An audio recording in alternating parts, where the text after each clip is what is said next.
जी हाँ, आपने थंबनेल में बिल्कुल सही पढ़ा। एक चूक और लगभग बिहार से 3 लाख लोगों को रोजगार का मौका छिन गया। दरअसल मैं बात कर रहा हूँ पीएम मित्रा योजना का। भारत सरकार के टेक्सटाइल मिनिस्ट्री ने कुछ साल पहले एक योजना लॉन्च किया था जिसका नाम रखा था पीएम मित्रा योजना। इस योजना के तहत पूरे भारत में 7 world class textile park set किए जाने थे, जिसकी कुल लागत 4,445 करोड़ रखी गई। केंद्र सरकार हर पार्क के ऊपर लगभग 500 से लेकर 800 करोड़ रुपया खर्च करने का प्लान बनाया।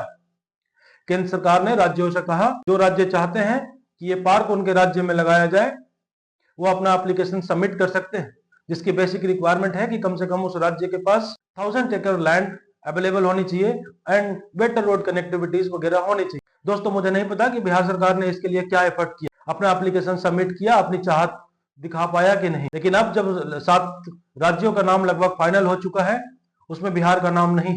दोस्तों, ये बात दुखद है, खासकर तब जब भारत सरकार में टेक्सटाइल मिनिस्टर हमारे बिहार के member of parliament Giriraj Singh हैं। उनके मंत्रालय से निकला हुआ 4,445 करोड़ में से 1 रुपया भी बिहार के ऊपर खर्च नहीं हुआ, जबकि बिहार एक गरीब और पिछड़ा राज्य है। यहाँ पे इन्वेस्टमेंट की सबसे ज्यादा जरूरत। आज बिहार में इंफ्रास्ट्रक्चर इस तरीके से डेवलप नहीं है, सुविधाएं इस तरीके से नहीं है कि प्राइवेट इन्वेस्टमेंट आ सके। ऐसे मौके पे सरकार अपनी इन्वेस्टमेंट कर रही है, तो बिहार में ऐसे इन्वेस्टमेंट होना बहुत जरूरी था।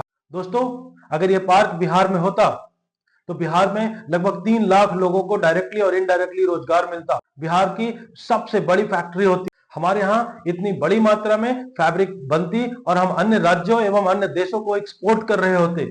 लेकिन नहीं, अब ये पार्क 7 अलग अलग राज्यों में लग गया और अब हम लेबर एक्सपोर्ट करेंगे। दोस्तों, आखिर कब तक हम लेबर सप्लाई करते रहेंगे? बिहार कब तक एक लेबर स्टेट बनकर रहेगा? क्या बिहार के हक में नहीं है कि वहां फैक्ट्रियां लगनी चाहिए? आखिर हमारे बिहार के ही नेता बिहार में इन्वेस्टमेंट क्यों नहीं करते? जो चीजें उनके कंट्रोल, उनके हाथ में होता है, अपना एफर्ट्स क्यों नहीं लगाते? एक इंटरव्यू में मंत्री जी ने बोल दिया कि बिहार इस क्राइटेरिया को फुलफिल नहीं करता था। ये तो ठीक वैसे ही बात हुआ जैसे आप एक फ्रेशर को बोल रहे हैं, you don't have experience, we can not hire you. अरे, काम करने का मौका दोगे तभी तो एक्सपीरियंस आएगा उसके पास। बिहार डेवलप राज्य नहीं है, ये सबको पता है। बिहार गरीब राज्य है।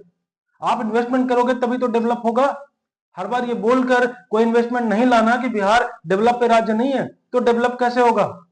इन्वेस्टमेंट नहीं आएगी तो डेवलपमेंट कहां से आएगी? प्राइवेट कंपनियां तो इन्वेस्ट करती नहीं। अब अगर केंद्र सरकार, राज्य सरकार इन्वेस्ट नहीं करेगी तो कैसे डेवलप होगा? दोस्तों, ये पार्क बिहार में ना लगना मैं बिहार के नेतृत्वकर्ता का एक फेलियर के रूप में लेता हूं, एक अनविलिंगनेस के रूप में लेता हूं। आप कमेंट में जरूर बताइएगा कि आप इस फेलियर को कैसे देखते हैं।